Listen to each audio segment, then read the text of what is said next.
With a mission to deliver fiscally responsible, highly dependable services to the citizens of our community and the region. With integrity and professionalism, this is the City of Albany Commission Meeting with Mayor Bo Duro, John Howard, Ward 1, Mayor Pro Tem Matt Fuller, Ward 2, BJ Fletcher, Ward 3, Chad Warbington, Ward 4, Bob Langstaff, Ward 5, Demetrius Young, Ward 6, with Interim City Manager Stephen Carter, City Clerk Sonia Tolbert, and City Attorney Nathan Davis. This is the City of Albany Commission Meeting.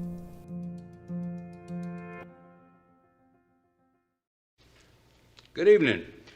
Welcome to the July 2021 regular meeting of the Albany City Commission. If we could begin, Ms. Talbot, would call the roll, please? Yes. Ward 1. Here. Ward 2. Here. Ward 3. Here. Ward 4. Ward 4 is here. Ward 5. Ward 5 here. Ward 6. Here. Mayor. Mayor's here. We're privileged tonight to have Reverend Marcus Glass from New Seasons Baptist Church to give our invocation. Welcome. Reverend Glass, could you come to the podium, please?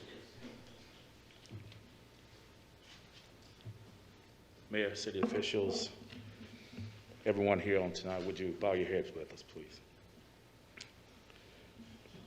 Dear wise and loving Father, first let me say thank you on the behalf of all who are gathered here today. Thank you for the many and abundant blessings.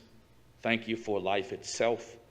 Thank you for a measure of health we need to fulfill our callings. Thank you for sustenance and for friendship. We thank you for the ability to be involved in a useful work and the honor of bearing appropriate responsibilities.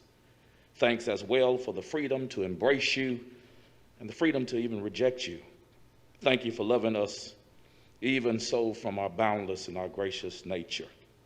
In scriptures, you have said that citizens ought to obey the governing authorities, since you have established those very authorities to promote peace and order and justice. Therefore, we pray for our mayor, the various levels of city officials, and in particular, as for this assembled council. And I'm asking that you would graciously grant them wisdom to govern amid the conflicting interests and issues of our time, in a sense of welfare and true needs of our people, a keen thirst for justice and righteousness, confidence in what is good and fitting, and the ability to work together in harmony even when there is honest disagreement. We pray now for personal peace in their lives and joy in their task. I pray for the agenda that is set before them today. Please give assurance of what would please you and what would benefit those who live and work in and around our beloved city of Albany. It is in your most blessed name I pray. Amen. Amen. Thank you, Reverend Glass. We stand for the invocation. Mr. Howard, would you lead us?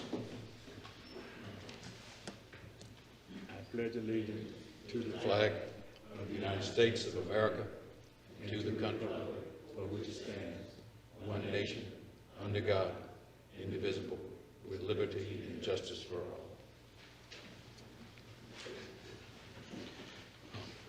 The minutes have been circulated from the last meeting. Were there any errors or omissions in the meeting minutes? The chair would entertain a motion to approve the minutes as presented. Move the minutes be presented. Move be approved. There's a motion. Do we have a second? Motion and a second. Could we call for a voice vote? Ms. Talbot. Ward 1. Yes. Ward 2. Yes. Ward 3. Yes. Ward 4. Yes. Ward 5. Yes. Ward 6. Yes. Mayor. Mayor votes yes. And then the next item on the agenda, we have several applications for alcohol licenses. The first is at Tate's Tavern, which is at 2422 Sylvester Road. Could you give some background on this? Good evening.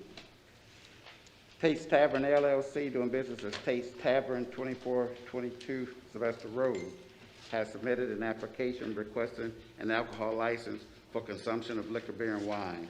The applicant is Timothy Tate, at 1775 Ivy Stones Court in Beaufort, Georgia.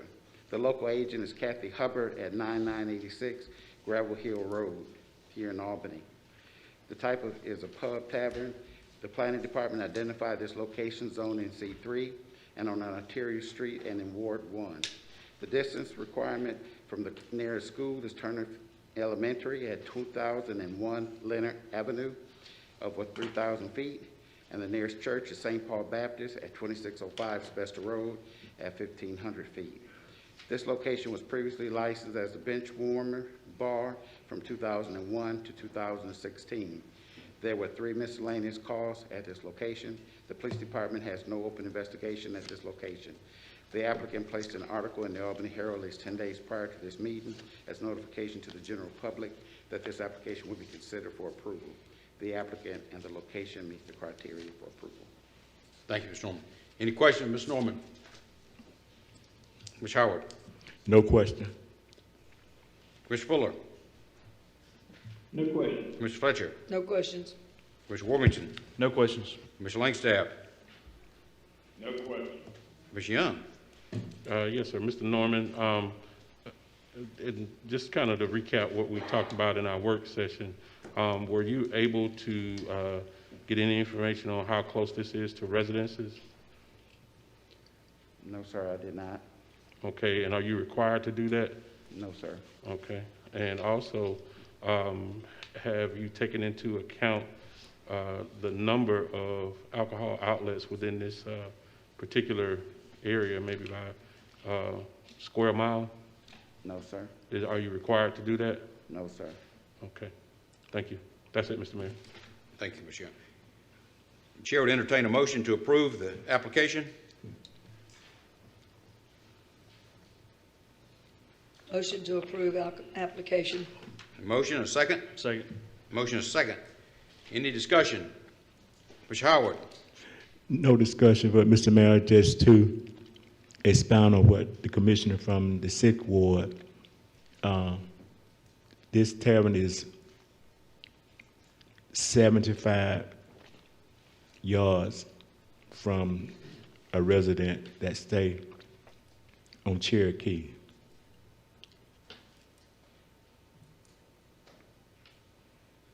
That's it, Mr. Mayor. Okay, thank you. Commissioner Fuller? No, sir. Commissioner Fletcher? No questions. Commissioner Warmington? No questions. Commissioner Langstaff? No question. Commissioner Young? Yes, sir. I'll just make a final comment that in light of what Commissioner Howard brought to light, I will be voting no. Again, I don't think alcohol outlets should be that close to residential structures and neighborhoods, and I think that's one of the things that Mr. Norman needs to have the power to consider when he's considering these applications and where they're located. But we have to consider those things and put them into our regulations and put them into our code so he can enforce that, and I think that will build a healthier community. There are a number of alcohol outlets within this general area. This is an area that is in need of economic development,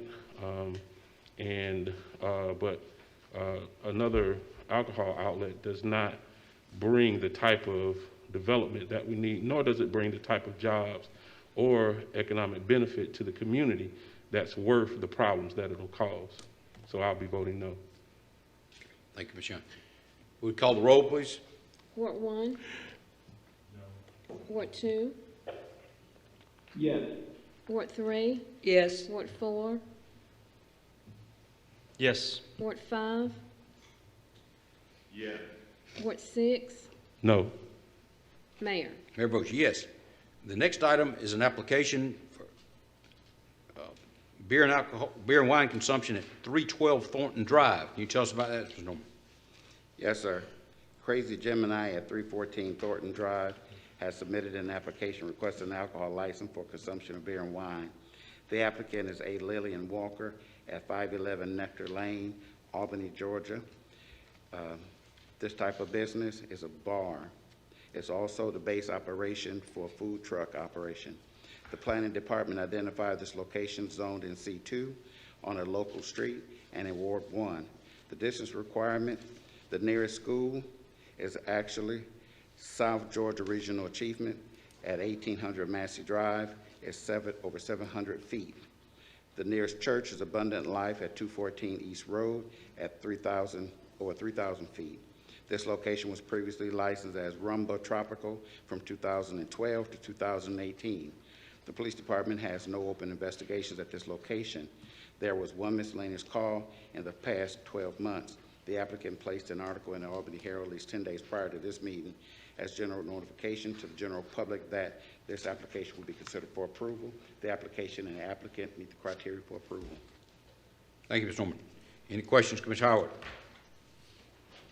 Mr. Norman, you said the nearest church is Abundant Life on East Road? Yes, sir, Abundant Life Fellowship Center. Are you aware up on East Overthorpe and Casson Street, there's a church there also? I can't. It should be in the 300 block South Casson Street behind Potter Motor Company. Okay. Mm-hmm. That's it, thank you. Yes, sir. Commissioner Fletcher? Commissioner Fuller? No questions. Commissioner Fletcher? No questions. Commissioner Warrington? Yes, so, Mr. Norman, you mentioned the food truck operation. That was a piece of information I just found out an hour before I came in the meeting here. I'm sorry, I think I turned my mic off. So that's not something we talked about last work session, but is that connected to this application at all, or is that an independent activity that could happen or could not happen? It's an addition. The purpose for this applicant buying this location because the health department would not issue them a permit for a food truck. So she ended up finding this location here. So instead of just having it as the base operation, she thought she would open up a bar and sell a little beer and wine at the establishment when the food truck operations wasn't going on. So currently, we have no mechanism for an individual to have a food truck and to serve alcohol. That's two separate. No, sir, they can't serve alcohol at a food truck. Okay. And then, so there's no way that this could be or would be considered a restaurant where your receipts, your food receipts are 50% more than your alcohol. There's no way to use that criteria. Now, on inspecting the establishment, at this point, there's nothing that indicates that this establishment can turn into a restaurant. There's a lot of other criteria as far as Ansel hoods and stoves and all that other requirement that would have to be met. But as of right now, it doesn't meet that requirement. Okay. I guess part of what I'm struggling with is most of the data that I just got for this decision was an hour ago. Yes, sir. And I was going to ask Mr. Dawson, 3 hours ago, I put together a little map that I sent to our IT department, and this is kind of where my head was. So if Mr., and this is kind of rough and gruff because this was just my handwritten. So as I was thinking through that this afternoon, I made this map and I highlighted all the public parcels that are around this property. Again, this is all my handwritten notes on this as soon as I get it pulled up. So my first concern when I looked at this application was you got Doherty High School that's right around the corner. I know it's outside the distance for the criteria, but again, that's something we've got to consider. You got hundreds of high school students, parents, staff going to school every day there. I didn't locate on here because I learned this an hour ago, but there is an alternative school, and I know you just mentioned that, Mr. Norman, but the alternative school is on Massey Drive, so it didn't even make my drawing here because I just learned that an hour ago. You've got Tallulah Massey Park, which is a public park where kids, families, you got the library, the Doherty County Library. Then if you go up Oglethorpe, you got the City of Albany has a significant investment in Thornton Gym, the pool, after-school programs, just a lot of public uses around this. And then you've got, McDonald's made a significant investment, a brand new restaurant a few years ago. Taco Bell just built a brand new restaurant on that corner. And then you transition over to Roses, you got that huge retail, so in my mind, I'm thinking, how would an alcohol license on this corner affect all of that?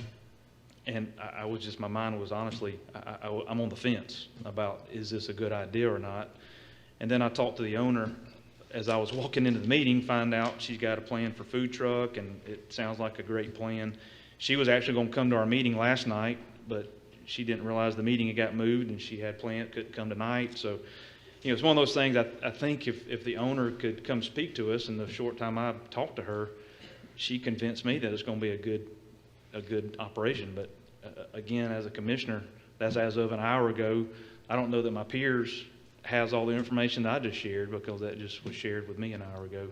So I don't know if it's appropriate to kind of table this to maybe give her an opportunity to come, because part of this is not just presenting to the 7 of us, it's presenting to the community. It's presenting to the folks that live in East Albany. And, if they hear that a food truck's coming and hear what her plans are, they may be excited about it.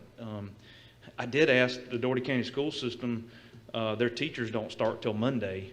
So I know we've had the sign out in front of the property for a while. Even my thought was, hey, once school teachers start going by this sign, once parent, would we get an opposition? Would we get somebody concerned about it that maybe hadn't seen the sign? Because that is typically the path that most folks take going to Dougherty High School. In light of all that, Mr. Norman, is all this kind of new information that has just kind of surfaced, or is this, or does this have no bearing on? If you were to sit down at your desk again and bring all this information back to us, would that change anything in the packet that we have in front of us? No, sir. The location that we're talking about right there is right across the street from Rose's Shopping Center, and all that little portion right there is all zone commercial.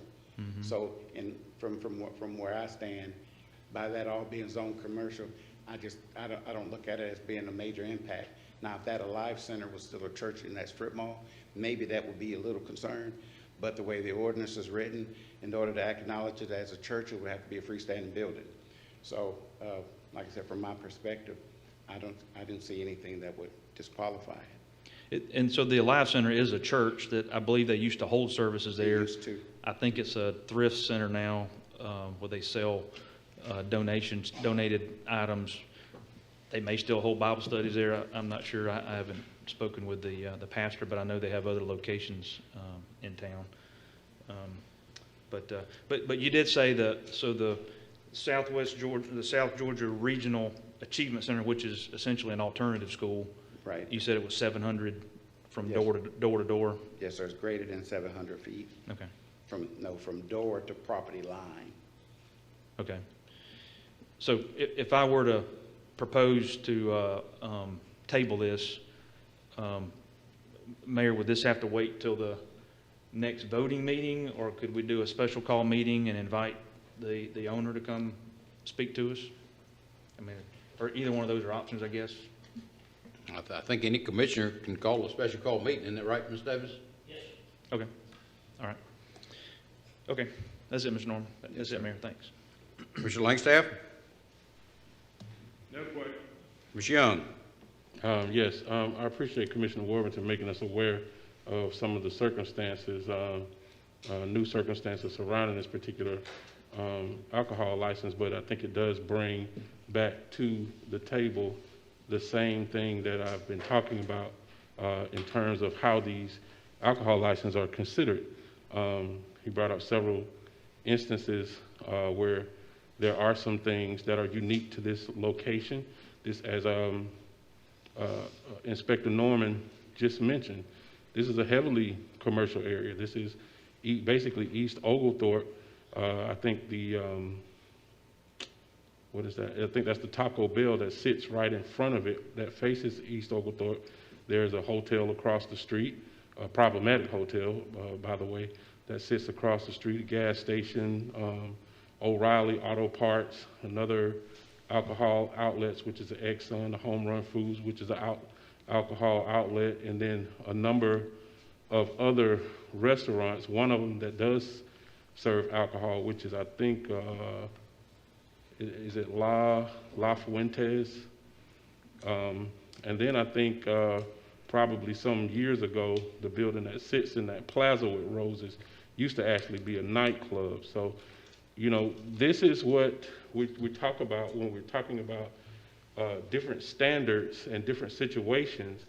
And these are some things that we can, you know, do something about in terms of our consideration of where these things go. If this is an area that we say, okay, we're going to take 2 more alcohol outlets in that area, then we can say that. If this is an area that we can say, okay, this has met its limit, we can say that. If this is an area that we can say, well, that's too close to Doherty High, too close to the alternative school, then we can say that. But nothing in our regulations right now allows us to do that. And that is what I'm talking about when we don't have a set of standards that really serve our city well in terms of allowing that. Because what we've been doing up to now is Mr. Norman brings it to us, and because the regulations are so scant, then we're almost, you know, almost has to approve, okay, you're not this close to a school, you're not this close to a church, you're not this close to something else, but that's pretty much all that's been considered.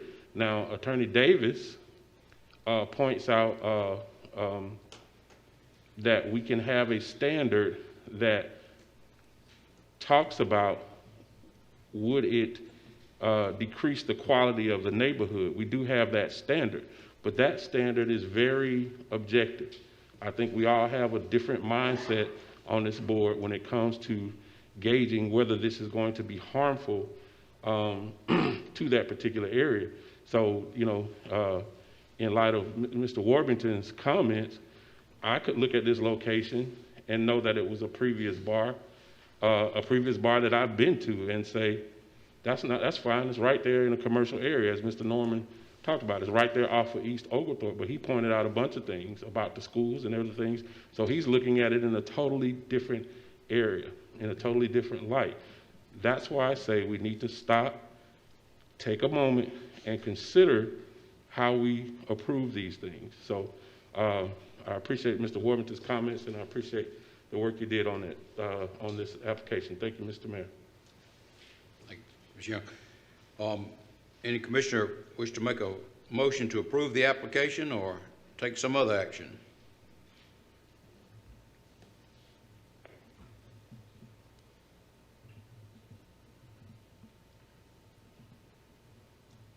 I'll make a motion to approve. Is there a second? Second. Motion is second. Any discussion? Mr. Howard, No further discussion. Mr. Fuller, No discussion. Mr. Fletcher, No discussion. Mr. Warrington, do you want to make a motion? Yeah, Mr. Davis, so in an alcohol license approval, can you make any stipulations, or in order to be approved, a food truck has to be on site, or I mean, is there, like with zoning, a lot of times you can approve a zoning with these, what's the word, criteria or thing, you know, can you do that with alcohol license? Not necessarily imposing them, but I think I referred to subsection 9 of the qualifications ordinance. You can rely on those sections, one of which is your discretion, the effect on neighborhoods or whatever. So you couldn't necessarily tie the application approval to having those things, but you could, if you feel they're important, you could point out those are the grounds for voting no. The lack of those items. Okay, so you can't say the license is approved, but the food truck has to be established within 6 months of this license approval. That's correct, thank you. Okay, so I guess for me, you know, as of an hour ago, I really believe, and I'm trying to remember because I just spoke to Ms. Walker. I mean, she made a really compelling case to me on the phone, and I really believe that when you connect a food truck to this location, that changes the whole dynamics of what's going to be here. you know, my mind when I did this graph was if it was only a nightclub bar, then I had those concerns. But I believe with the food truck there, that actually could be an asset to, you know, the employees, other people that live in the area. And for her, she's already bought the food truck. She's already invested. She's already got the 2 months of rent paid. She signed a 2-year lease. I mean, she's ready to go. She's ready to make the investment. She has made the investment. So I think for me, really because of the case that she made for me, and when I see the food truck, I'm going to have to support this. And, you know, I would like to have some assurance that she's going to do it, but all I have to go off of is a phone call and her word. And, you know, I guess if she does something different, then unfortunately that's the case. But I do believe that she's making a good investment in East Albany. And I think on that corner with a food truck and what she plans to do there, I think it's going to be a good thing. So that's it, Mayor. Any discussion, Commissioner Langstaff? Nothing further. Commissioner Young? In listening to some of the comments Mr. Warburton made, I'm afraid I'm going to have to go in the other direction simply because it is because we do not have any guarantees about, you know, the future, I guess the future way this is going to be implemented, this particular business, because I don't think another bar in this particular location in East Albany, where you do have, you know, a high amount of crime, you have the you know, that hotel that's across the street that's always been problematic. You do have 2 other alcohol outlets in the form of convenience stores directly across the street. You also have another alcohol outlet in terms of restaurants, and then the other bar that sits in the, that's down right, you know, less than probably a quarter of a mile in the form of the bar that Commissioner Howard mentioned next to the Little Caesars, plus a liquor store. And that's, I think, where the rubber meets the road with me. I think we need to, you know, do what we can to decrease alcohol density in our community, and that is decreasing the number of alcohol outlets that we place in a given area. And this one, I think, will, you know, add to some problems in that area as the data does show us. So I'll be voting no. Thank you, Mr. Mayor. Thank you, Commissioner Young. Could we call the roll, Mr. Thomas? Ward 1, No. Ward 2, Yes. Ward 3, Yes. Ward 4, Yes. Ward 5, Yeah. Ward 6, No. Mayor. Your vote is yes. The next item is an application from Cracker Barrel Old Country Store for a beer and wine consumption license at 1114 North Westover Boulevard. So, Cracker Barrel Old Country Store Incorporation doing business as Cracker Barrel number 455 at 1114 North Westover Boulevard has submitted an application for beer and wine consumption. The applicant is Richard Wolfson at 4012 Copeland Drive in Nashville, Tennessee. His local agent is Adrian Howard at 1519 Whiting Drive here in Albany. The type of business is a restaurant. The planning department identified this location zoned in C2 on an arterial street and in Ward 5. The distance requirement, the nearest school is Deerfield Windsor School at 2500 North Nottingham Way, and it's over 2,500 feet. The nearest church is Grace City at 2504 Archwood Drive at over 1,000 feet. The police department has no open investigation at this location. The police calls over the past 12 months with 6 alarms, 2 building checks, 1 person crime, 1 property crime, and 15 miscellaneous. The applicant placed an article in the Albany Herald at least 10 days prior to this meeting as notification to the general public that the application would be considered for approval. The applicant and the location meets the criteria. any questions? Commissioner Howard? No question, just a disclaimer. This person is Adrian Howard, no relationship to me. Okay. Commissioner Fuller? No question. Commissioner Fletcher, No questions. Commissioner Worthington, No questions. Commissioner Langstaff. No question. Commissioner Young. No questions. Chair would entertain a motion to approve the application. Motion to approve. Second. Motion. Is there a second? Second. Motion and a second. Any discussion? Commissioner Howard. No further discussion. Mayor Pro Tem. No discussion. Commissioner Fletcher. No discussion. Commissioner Worthington. No discussion. Commissioner Langstaff. No discussion. Commissioner Young. Just to point out again, Mr. Mayor, this area is, everybody know where Cracker Barrel is. It's a, commercial area, not next to any, residential structures. I don't think we've had, a whole lot of, trouble in this area in terms of crime or anything like that. And, those are the things that we should consider, when we are looking at an area. Those are the things that we can consider a true commercial zone in our alcohol ordinance. And that's it. Thank you. Could we call the question for a voice vote? Ms. Talbot. Ward 1, No. Ward 2, Yes. Ward 3, Yes. Ward 4, Yes. Ward 5. Yes. Ward 6, Yes. Mayor. Mayor votes yes. The next application is Love's Travel Stops and Country Store, Inc. for a beer and wine package license at 1737 Clark Avenue. Mr. Norman. Yes, sir. Love's Travel Stop and Country Store Incorporation, doing business as Love's Travel Stop number 808 at 1737 Clark Avenue, has submitted an application requesting an alcohol license for package sale of beer and wine. The applicant is Amy Guzzi at 1505 Drury Lane in Oklahoma City, Oklahoma.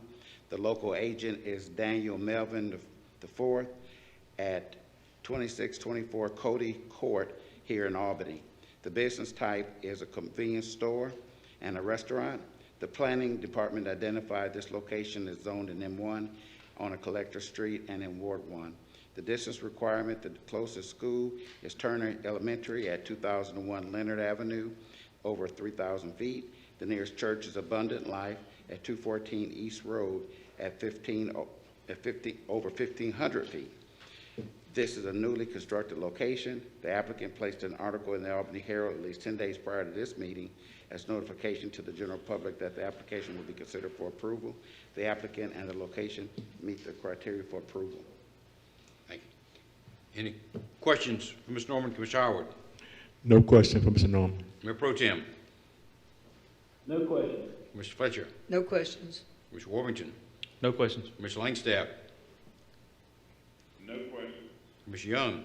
No questions. Chair would entertain a motion to approve the application. Motion to approve. Motion is second. Second. Motion is second. Any further discussion? Commissioner Howard. No further discussion. Mayor Pro Tem. No discussion. Commissioner Fletcher. No discussion. Commissioner Worthington. No discussion. Mr. Langstaff. No discussion. Commissioner Young. I did get some information, and this may be something that Commissioner Howard can inform us better on, is the housing complex that's about to be built across the street from Love's. Do you know if they will, have any, walking access to that other than to go up to the light? Or it is at the light, isn't it? It's, Mr. Mayor, to respond to Commissioner, a concern that I have, they have put I want to say 5 feet fence up, so if someone decide to come across from the Dogwood Trail, they would have to go to the red light because the fence is sort of from about 200-some yards east and west of of Clark Avenue. So if someone decide to run across there, we certainly hope they will not. But the only way you can get in there from walking, you have to go down to the red light and then go up, and there's a fence that where the cars come in. But there's a sidewalk has been constructed there also. So for those that would stay in the Dogwood Trail, they would have to go to the red light and then come across to the red light and then come up on Turnerfield Road where the trucks go in, the ingress and the egress. Okay, thank you. That's it, Mr. Mayor. So we have a motion and a second. Is that right, Ms. Summit? Yes. Can we call the question? Ward 1, No. Ward 2, Yes. Ward 3, Yes. Ward 4, Yes. Ward 5, Yes. Ward 6, Yes. Mayor. Mayor votes yes. And the last application is Los Amigos Mexican Restaurant at 1514 North Slappy Boulevard, seeking liquor, beer, and wine on site consumption. Yes, sir. This is Los Amigos Mexican Restaurant LLC, doing business as Los Amigos Mexican Restaurant at 1514 North Slappy Boulevard. They submitted an application for liquor, beer, and wine consumption. The applicant is Rafael Feliz at 447 Kingswood Drive here in Albany. This business is a restaurant. The planning department identified this location as zoned in C1 on Arteria Street and in Ward 2. The district's requirement, the nearest school is Northside Elementary at 901 14th Avenue, and it's over 2,000 feet. The nearest church is Institutional First Baptist at 1410 North Slappy at a distance of over 500 feet. This establishment was previously licensed as the House of Yang Chinese Restaurant from 2002 to 2011, Mu Song from 2011 to 2013, House of You from 2018 to 2020. The police department has no open investigations at this location. The police calls for service over the past 12 months. There was 1 criminal trespass and 3 miscellaneous. The applicant placed an article in the Albany Herald at least 10 days prior to this meeting as notification to the general public that the application will be considered for approval. The applicant and the location meets the criteria for approval. Any questions for the marshal? Mr. Howard? No question for the marshal. Mayor Pro Tem? No questions. Commissioner No Fletcher? questions. Mr. Warmington? No questions. Mr. Langstaff? No questions. Ms. Young? No questions. The chair would entertain a motion to approve the application. Motion to Motion to approve. approve. Second. Motion and a second. Any discussion? Commissioner Howard? No further discussion. Mayor Pro Tem? No discussion. Mr. Fletcher? No discussion. Mr. Warmington? No discussion. Mr. Langstaff? No discussion. Ms. Young? No discussion. Ms. Tarver, could we call the roll for a vote? Ward 1, No. Ward 2, Yes. Ward 3, Yes. Ward 4, Yes. Ward 5, Yes. Ward 6, Yes. Mayor. Mayor votes yes. Next item on the agenda is an appointment to the Chee-Haw Park Authority, one appointment for a 3-year term ending in June 2024. I think we have 2 applications. Is that right, Ms. Tarver? Yes.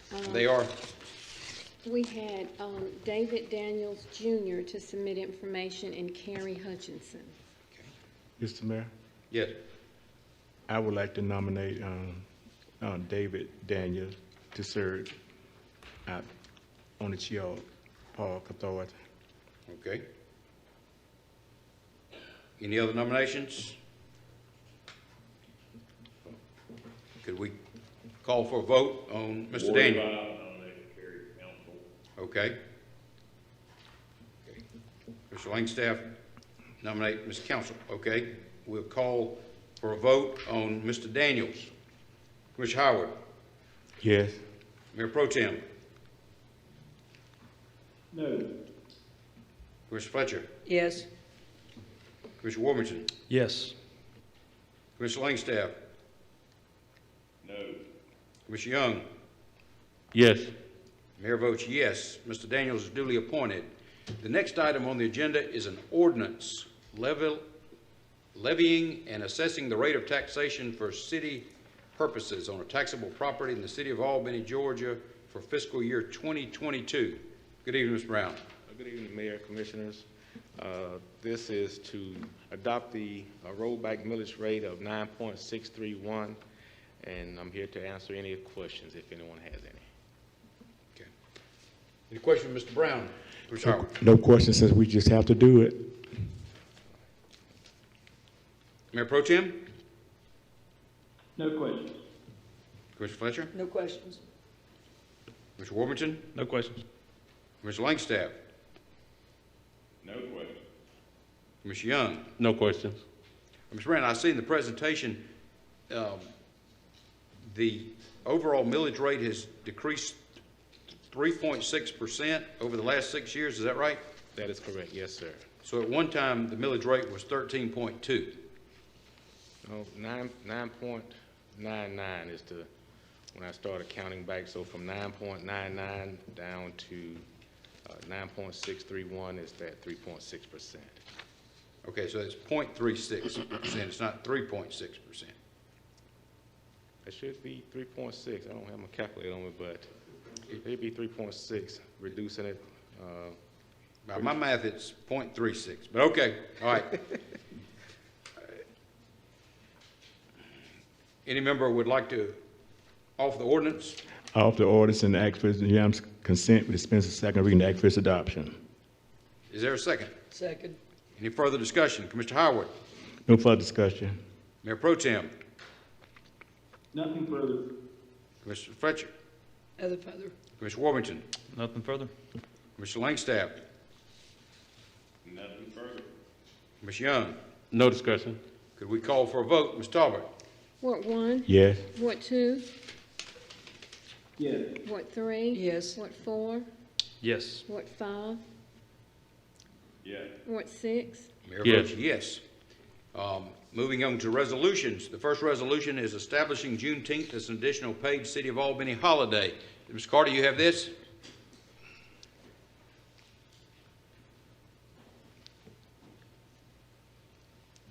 Good evening, Mayor, Commissioners. I'm requesting that we add Juneteenth as a city holiday. It has already been established as a national holiday. The county has established it as a county holiday.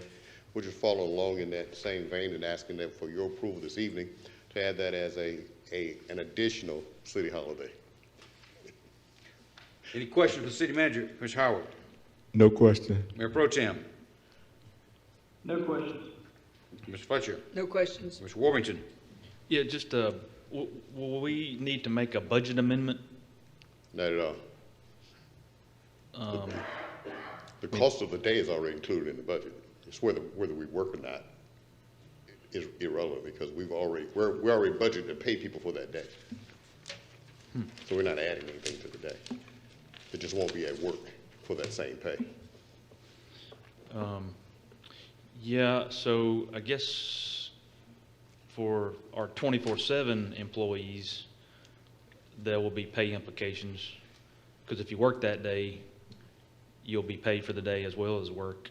So like for fire, police. Normally those organizations have a different process of adjusting days to ensure that they get a day off instead of even for the holidays we have now, we still have employees that have to work through even Christmas. There are employees that are working during Christmas, but we make sure that they get another day off relevant for that. Okay, all right, that's it, Mayor. Commissioner Langstaff? Nothing further. Commissioner Young? No questions. No interest in substituting this for the do your own thing day, huh? Not for me, sir. Okay. All right. I offer the resolution and ask for its adoption. Is there a second? Second. Motion and a second. Any further discussion? Commissioner Howard?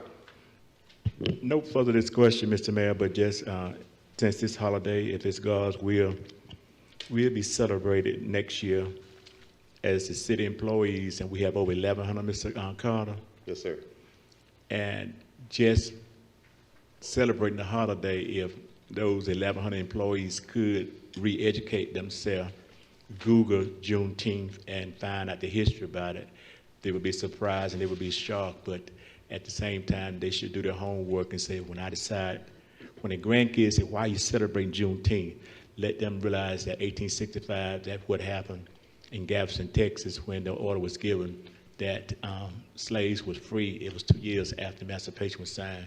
So if they could educate themselves, and they would be amazed at what happened over 100-some years ago. Well, I'm optimistic that not just the city employees, but the city itself will do the same. Okay. Mm-hmm. Okay. Mayor Pro Tem? Nothing further. Commissioner Fletcher? Nothing further. Commissioner Warburton? Nothing further. Commissioner Langstaff? Nothing further. Commissioner Young? Nothing further. Would we call that a voice vote? Ms. Talbot? Ward 1, Yes. Ward 2, Yes. Ward 3, Yes. Ward 4, Yes. Ward 5, Yes. Ward 6. Yes. Mayor. Yes. Okay. Now, Thank you, Mayor. the next item on the agenda calls for accepting a sidewalk easement at Dawson Road and Forest Glen Drive. Good evening, Mr. Maples. Good evening. Can you tell us about this, please, sir? Yes, sir. It's a sidewalk easement for the city to maintain a sidewalk that was constructed at the intersection of Forest Glen and Dawson Road. It's at the Remax building that was recently constructed. I'll be glad to answer any questions you have. Any questions for the city engineer, Rich Howard? No question at this time, Mr. Bruce. Mayor Pro Tem? No questions, but I like the jacket. It's a yellow jacket. Mr. Fletcher? I also noticed the canary yellow. No questions. Chris Warrington? Yeah, I do want to make a comment. When they were getting their CO for this property, staff did a tremendous job of working with the contractor and the owner, because this could have been a showstopper, but the staff has a way to work through allowing a temporary easement or what have you.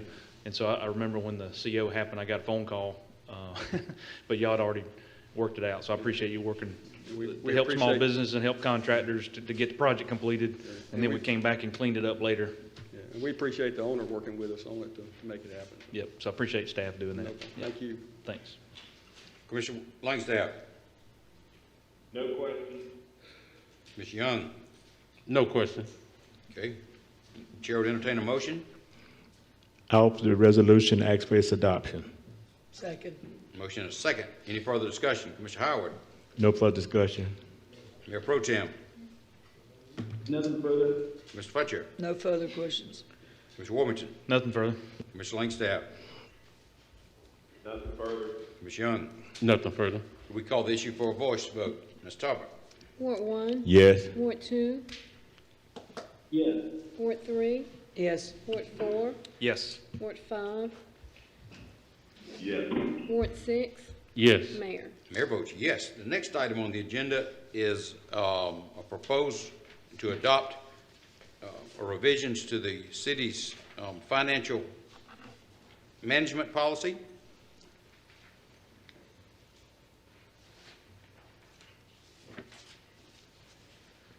So, Mayor, this is really just, I guess, 3 years have elapsed since we've adopted the last policy.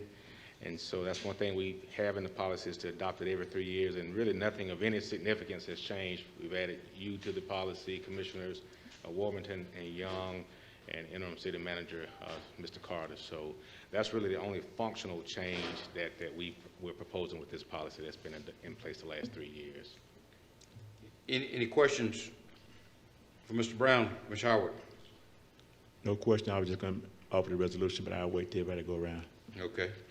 Mayor Pro Tem? No questions. Mr. Fletcher? No questions. Mr. Warrington? No questions. Mr. Langstaff? No questions. Commissioner Young? No questions. Any commissioner would like to offer the resolution? Offer the resolution, ask for its adoption. Second. Motion and a second. Any further discussion, Commissioner Howard? No further discussion. Mayor Pro Tem? Nothing further. Commissioner Fletcher? Nothing further. Mr. Warrington? Nothing further. Commissioner Langstaff? Nothing else. Commissioner Young? Nothing further. I promised to get Mr. Carter some, what I identified as some oversights in there. I didn't get it to him. So what I would, if the will, commission is, we'll just adopt it tonight, but I will get those changes to you and we can make those amendments in due course. Okay. If that's okay. All right. Could we call the question? Mr. Aubrey? Ward 1, Yes. Ward 2, Yes. Ward 3. Yes. Ward 4. Yes. Ward 5, Yes. Ward 6. Yes. Mayor. Mayor votes yes. The next item on the agenda is approving a voting delegate and flag bearer for the City of Albany to the Georgia Municipal Association's 2021 Annual Convention on August 6th through 9th, 2021. Mayor, I offer the resolution for Commissioner Young to be the voting delegate and you, the mayor, to be our flag bearer. You don't want to do that for me? Nope. I just made the motion for you. Second. Okay. Motion, is it, we have a second? A second. Motion is a second. Any discussion? Commissioner Howard? Mr. Mayor, can we have the city clerk to get in contact with the city of Savannah, Georgia? Because last week they have made the mayor of Savannah have issued that mass in and out of Savannah. So we certainly want you and Commissioner Young to be a victim over there. But they did adopt a mask order, I think it was indoor and outdoor, last week in Savannah. So if she can just find out, since y'all are going, that take plenty of masks. Okay. Mayor Pro Tem? Nothing further. Commissioner Fletcher? Nothing further. Commissioner Warmington? Nothing further. Commissioner Langstaff? Nothing further. Commissioner Young? Nothing further. Okay, I guess that would be a good idea, Mr. Albert, if we could get the specific provisions. And Okay. the flag, I guess, would be waiting for me over there. I don't have to take it with me, do I? No, you have to Got to take take it. I have to take it? Right. What if I And- can't get it and in my it's car? bigger- It's bigger than the one you took the last time. Okay, can we call for a vote, please? Ward 1, Yes. Ward 2, Yes. Ward 3, Yes. Ward 4, Yes. Ward 5, Yes. Ward 6. Ward 6, oh, Mayor. All except for me to take it. Yes, yes. Next item on the agenda is a proposed moratorium on the issuance of alcohol licenses, new and transfer licenses. Commissioner Young? Well, I think maybe Mr. Davis, I guess, with if he wants to introduce the. This is a moratorium. Yes. 90 days, or request for a moratorium for 90 days that could be extended at the pleasure of the board if it grants the initial moratorium to look into various issues concerning alcohol, density, and whatever goes with it. And that's the purpose of this resolution, should it pass, to have this temporary license stoppage, I'll call it, to decide whether there are items that you want to consider adding or taking away in your present alcohol ordinance. And I believe there were some studies that I have provided before, some academic research that's been done in this area. Thank you. Yes, sir. And I'll just say, Mr. Mayor, I think, the discussion about the previous alcohol license that we've had today even more so shows that we need a better way of deciding where these alcohol outlets go. The measuring stick that the CDC uses is one alcohol license per 1,000 residents. And again, as we found out, we had 211. I think tonight we'll have 217 with, or 216 with the 5 that were approved today. And in the size, in a city the size of Albany, we have 77,000 residents. That would mean 77 alcohol outlets, so we're almost triple the amount. And a lot of the, research shows that, alcohol density, again, which is the number of alcohol outlets you have in a certain area, is linked to increased youth violence. It's linked to increase in homicides. It's linked to general neighborhood blight. And those are the things that we have to figure out. Again, this is not a anti-business measure that we're talking about. This is a good policy initiative that we can take some time to take a look at, really, study the issue. We talk about wanting the facts. Well, we need time to gather the facts. We don't even have an alcohol density study, but there's guidance out there that can let us do that and have us sit down at the table, bring in all interested parties to discuss this and how we can do that. Again, I think our policy or our attitude toward alcohol outlets that basically says that anybody that shows up with a business license should be able to sell alcohol, I think that's wrong-headed. I think that's not good policy. I think that's not good for our community. So I think this moratorium should show our residents that we care about our community and show that we're moving down a path of better community planning. Our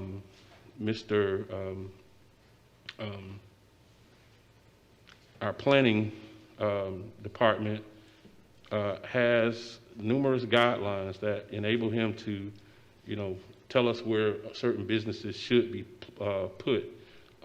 We don't necessarily have those type of stringent guidelines for Mr. Norman, our inspector, so he doesn't have too many things to consider other than go out and take his measuring tape and see how close it is to a school, to see how close it is to a church.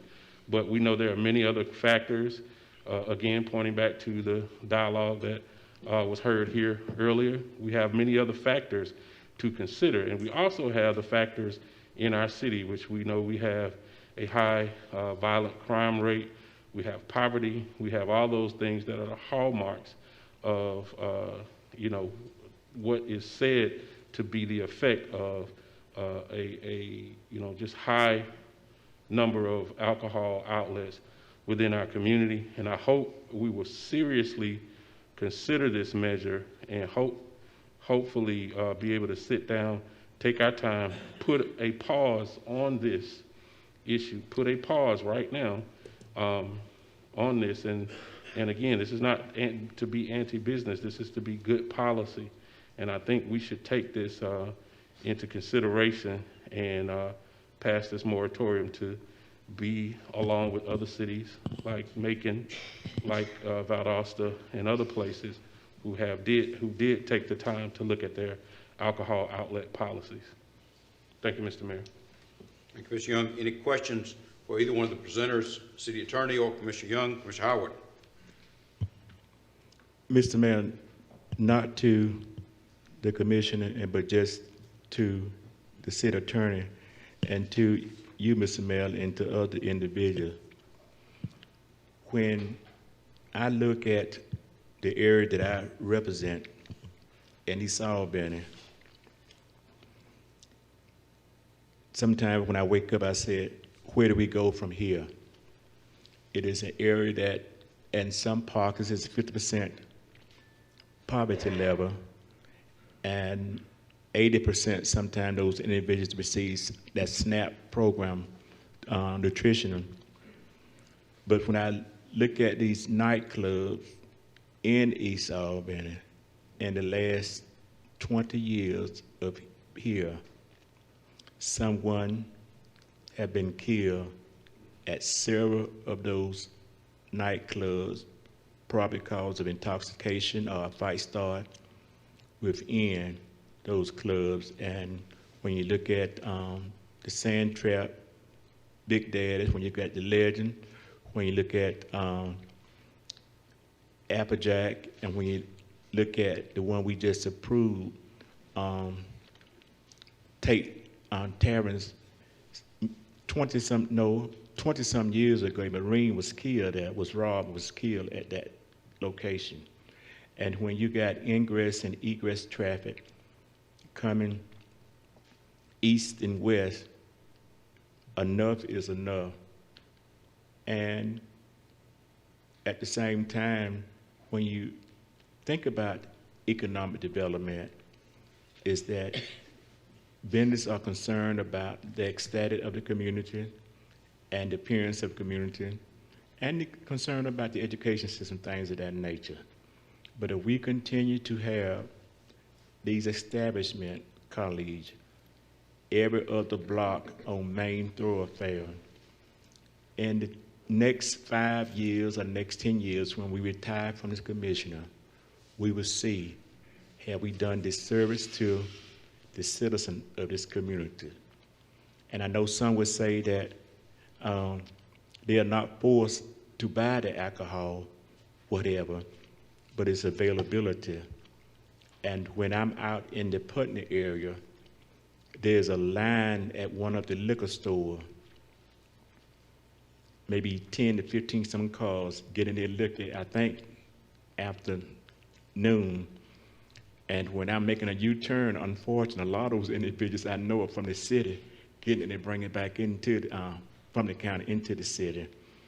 But with the availability of these establishments in poor neighborhood, it's going to be hard to continue to have economic development in this city.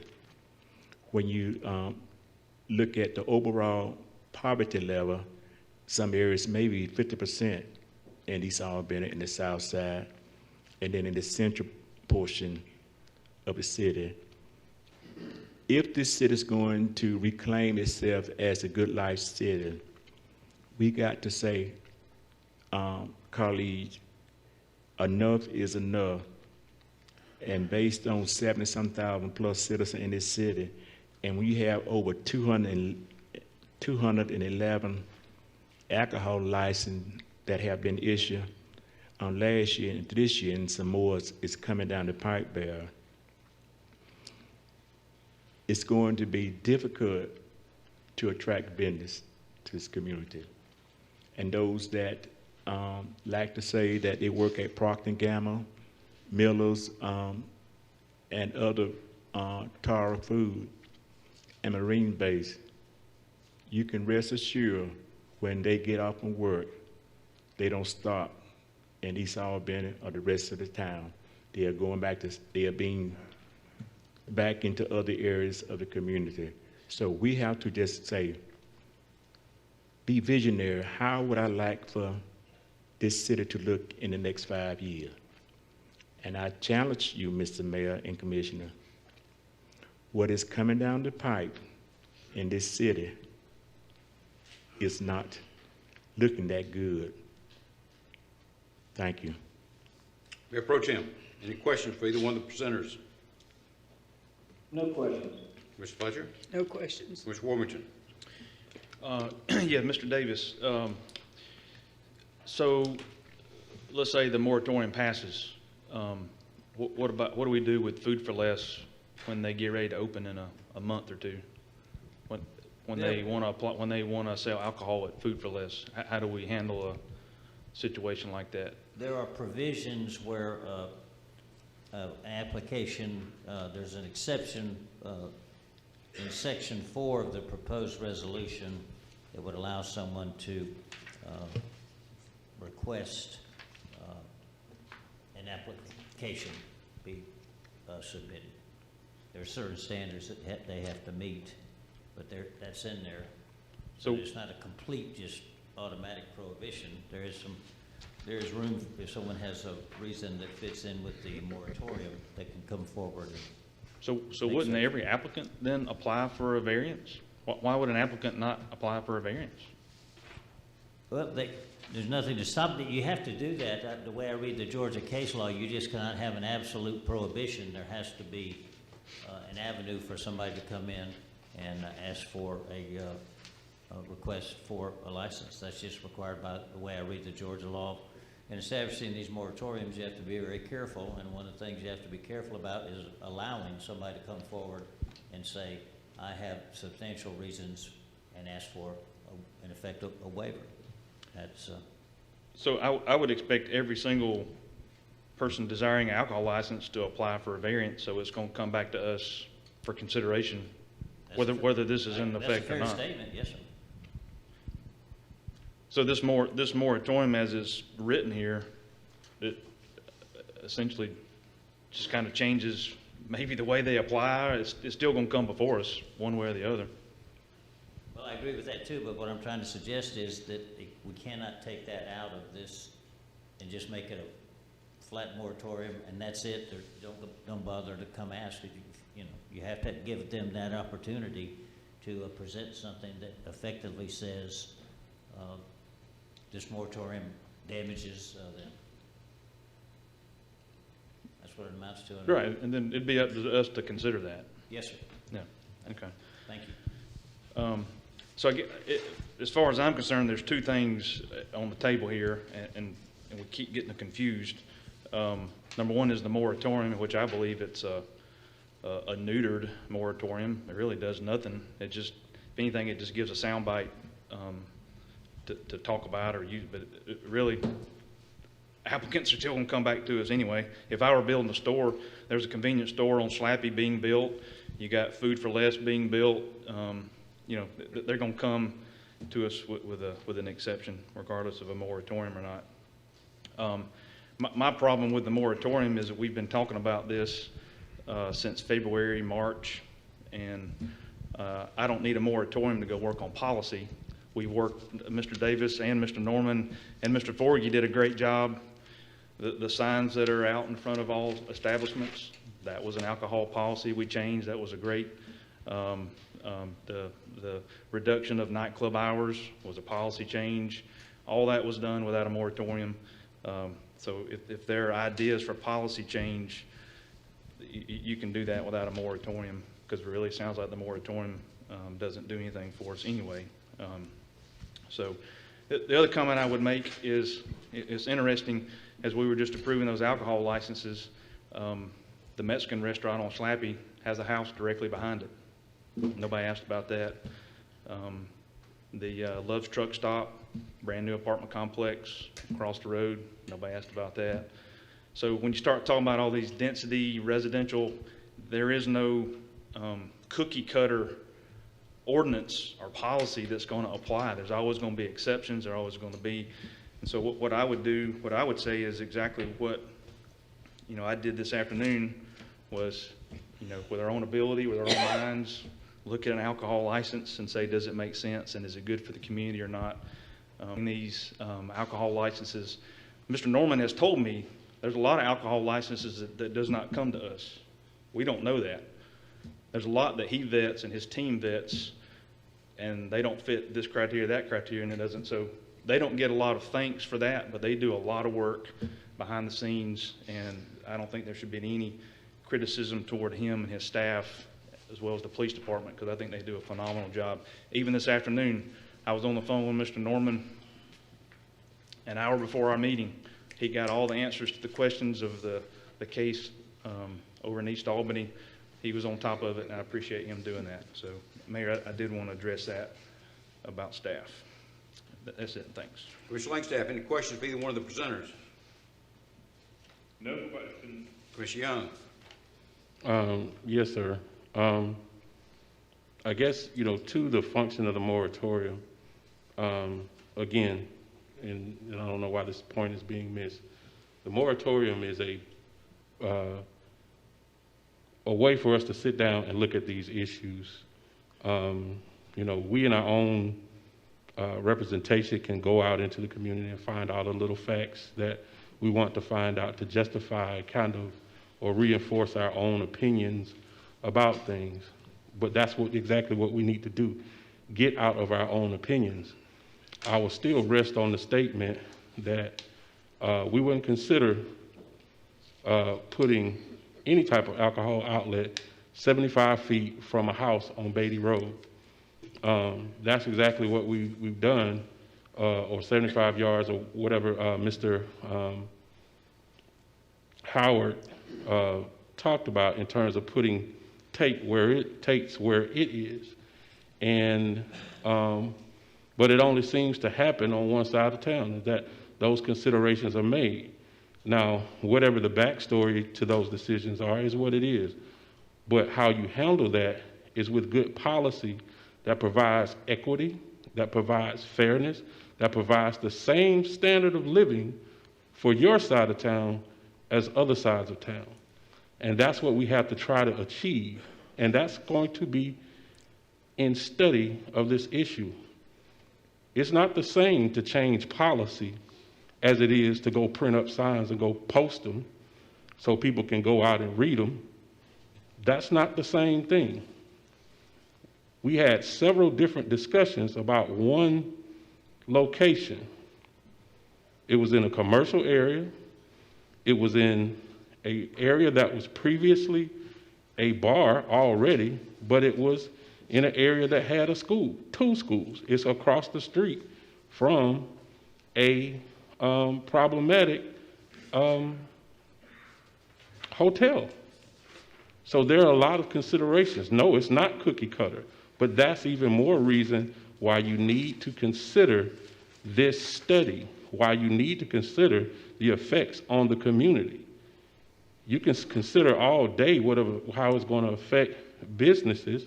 If there's money to be made, money will be made, but the community will still suffer if we do not take these things into consideration. Now, we do a lot of deflection, we do a lot of mischaracterization, instead of actually studying what was said. What I said was, because of the policy that we have, we reduce Mr. Norman's job to basically a tape measure, because he does not have the tools, and that's why I kept asking about it over and over again. He does not have it in the ordinance to consider how close it is to a residential structure. He does not have it in his power to consider how many other alcohol outlets are in that particular area. All of those things that are in the CDC study that says this leads to crime, this leads to violence, this leads to a poor quality of life for the community. Now, we can make me the bad guy. We can talk about, oh, he's criticizing the police or whatever, and all kind of deflections and mischaracterizations, but the real work has to start when you want to be a better politician, when you want to make better decisions that are going to affect the community in a positive way. And we shouldn't be doing that. We should be talking about how this can be better. I feel like that we have the tools, we have some of the information at our fingertips to do that. It's whether or not we're going to have the political will as a commission to get outside of our interests and go for the interests of citizens. It's not just business people. It's not just people who want to make a buck that should be considered. It should be the community. Give 90 days for us to study this issue and then come up with a solution. There is a problem in Albany, Georgia. There is a problem with crime. There's a problem with blight. There's a problem with violence. How do we contribute to that as a commission? It's by the decisions we make, by the policies that we have that just might be the real problem. That's all, Mr. Mayor. Any commissioner wish to offer the resolution? Mr. Mayor, I offer this resolution and ask for its adoption. Is there a second? Second. Motion is second. Any discussion? Commissioner Howard? No further discussion. Commissioner Mayor Pro Tem? Well, I just would add one thing. Commissioner Warwick had mentioned, you know, the Mexican restaurant that we approved for the license on Slappy. Now, that's right down the street from my house, and there is a house directly behind it. And on Slappy Boulevard, there are houses directly behind every single business that is on Slappy Boulevard. So if we were to make a standard of the distance from a house, then we could basically say there'd be no alcohol allowed on Slappy Boulevard. So I think that's, again, there's stuff we have to consider. We can't just, you know, if we had something like that, then we would be opening a whole new can of worms. That's all. Thank you. Mr. Fletcher? No comment. Mr. Warburton? Yeah, Mayor, I would like to ask the CDC number that keeps being referenced. I can't find that number. I read the CDC study, so maybe as a follow-up item, where is that number? Where did it come from? Because in the CDC report, I was up here reading it again, can't find the number. So maybe that's a good follow-up item. Is that one of the documents you had, Mr. Davis? The CDC report? I have a copy of it in the office, but I'm not going to say I read the whole thing. It's really big. Big with everything. Okay, I just dispute that number. That's Okay. what's in the information. Commissioner Young, is that the report we're referring to? Yes, it's in the CDC report. The 300-something page report? I don't know what the exact page number Okay, is, but it's in that so report. that's, could we get, Ms. Davis, could we have somebody locate that entry and see what those recommendations are? Right now? No, sir, no, sir, I mean. Anything else, Commissioner Ward? No, it's just, if we're stating numbers, we should be able to back it up with where they came from. I don't think that's an accurate number. At least I couldn't find it. Well, just because you couldn't find it doesn't mean it's not accurate. That's it, Mayor. Commissioner Langstaff? Nothing further. Commissioner Young? I appreciate the dialogue. I appreciate the discussion. I appreciate Mayor Pro Tem's comments. That's exactly what we need to be discussing during the moratorium, is how do we do that? We understand that Slappy Boulevard is a major thoroughfare, and it butts right up to residential homeowners. That's not anything that has been decided or anything that I was making a consideration on. What I consider is places like South ML King on Johnny Williams Road. That is a residential neighborhood. That is a place where kids catch the bus. There was a consideration to put a liquor store in the middle of that intersection. That's what I care about. Those are the things that we can fix if we have the power to consider them. But it's not anything that I'm suggesting across the board that we are going to make some arbitrary rules. That's why we study those things. That's why we take time. And we also take time to find the numbers when you say you can't find them and then you want to doubt the numbers. If you want to doubt the numbers, that's fine. But take time to study them. It's in there. It is a marking stick. It is a measurement when you're measuring alcohol density that the CDC measures it by 1 alcohol license per 1,000. That is the measuring stick to measure alcohol density, but we don't even have the study. We don't even have the study. We can easily do that if we take some time and do the study and do the policy work that we need to do to make some better rules. And again, I appreciate the discussion, but that's exactly why we need the moratorium. Thank you, Mr. Mayor. Okay,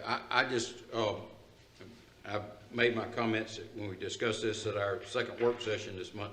The fact is, the city of Albany, every city, of course, has to comply with state law. That's the threshold. We understand that. And some of the statutes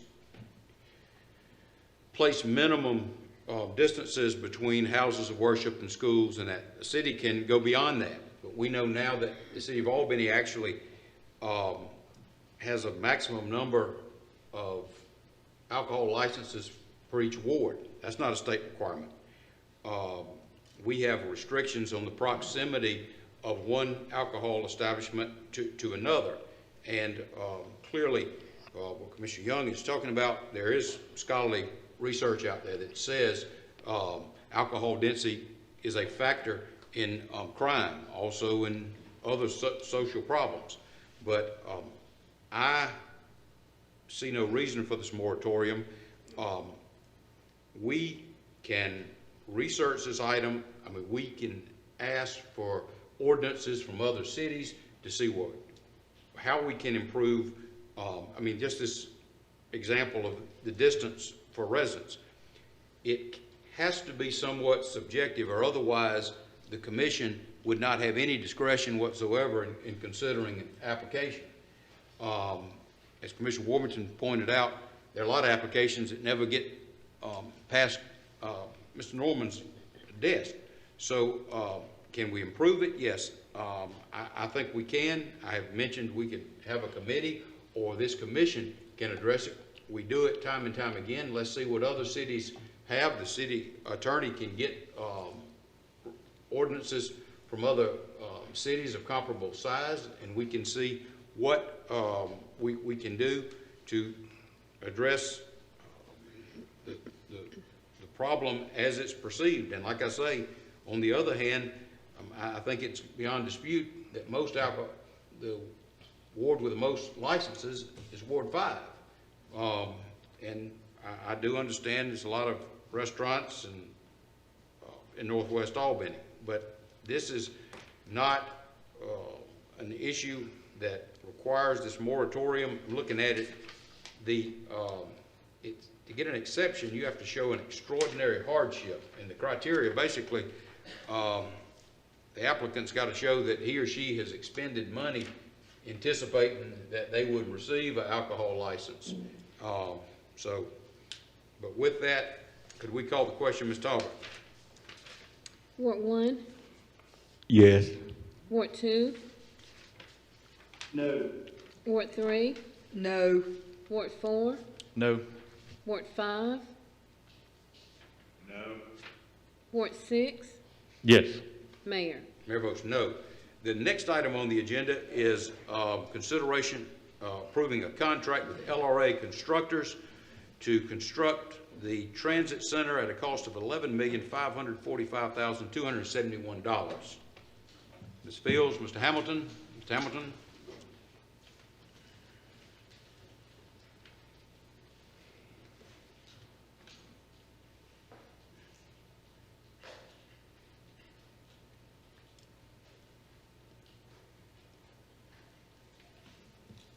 Good evening. Good evening. As you stated, the item is to construct the long-awaited transit center on East Oglethorpe, or on Oglethorpe. Its bid was, well, we did an RFP. The successful contractor is LRA Constructors of Albany, Georgia, and their price would be $11,545,271. On your agenda item, you see several funding sources, and I believe that there is a shortfall, but Mr. Hamilton's going to address that shortfall. Thank you, Ms. Field. Good evening, Mr. Hamilton. How you doing, Mayor? Good evening.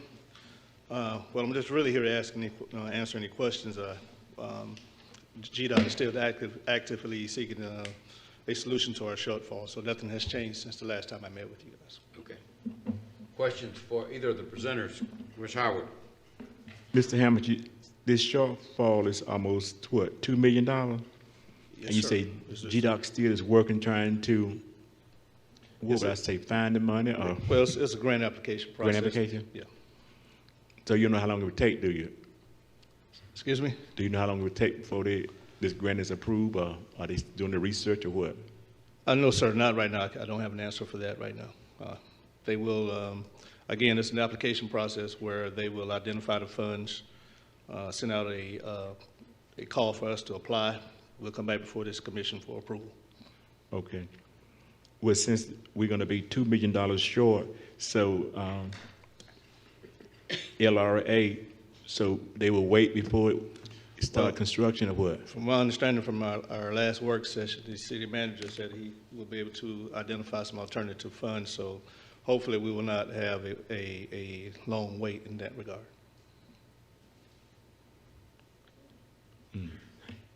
Mr. City Manager?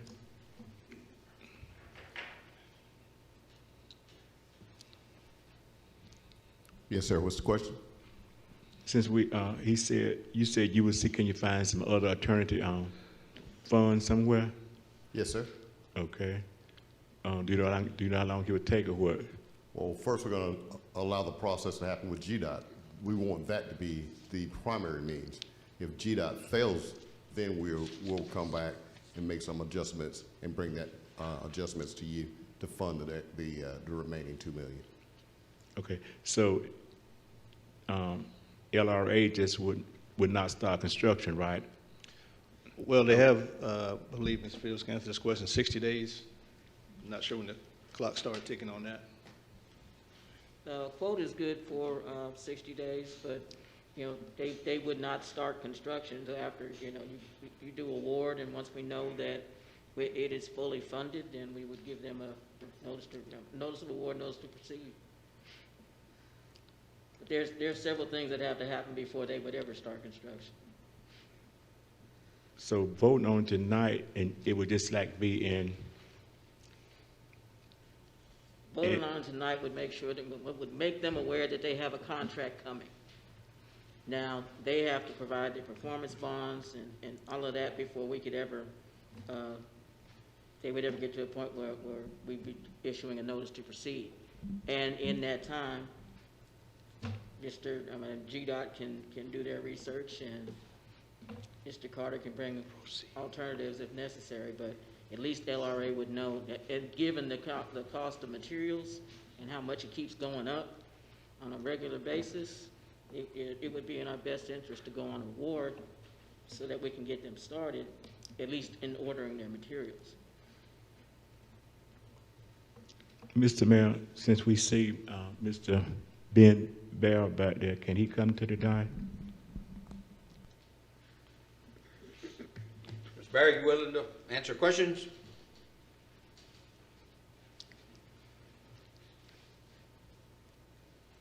Good evening. Good evening, Mayor, Commissioners. Nathan?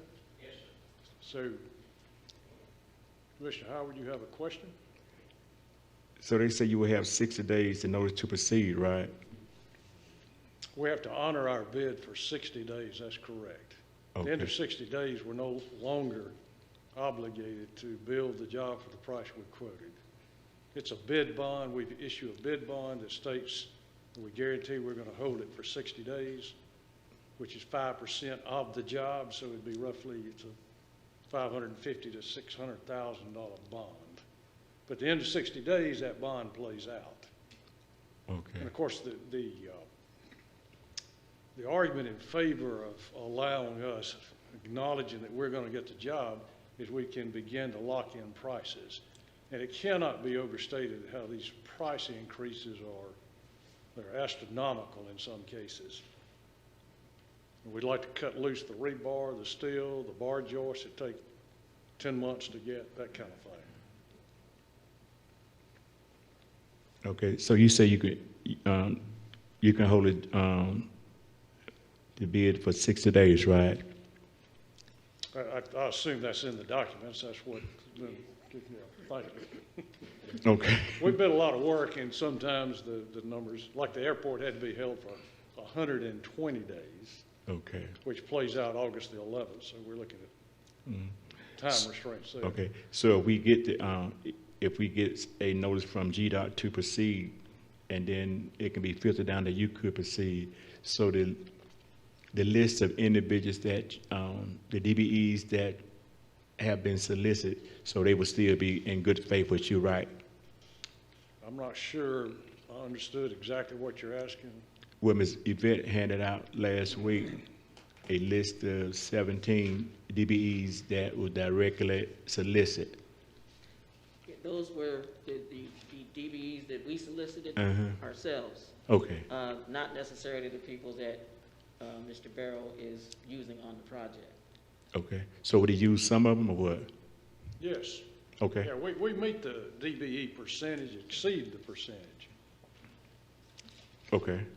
And just want to say thank you that you exceeded the DBE goals of 10.55 and submit a goal of 19.67.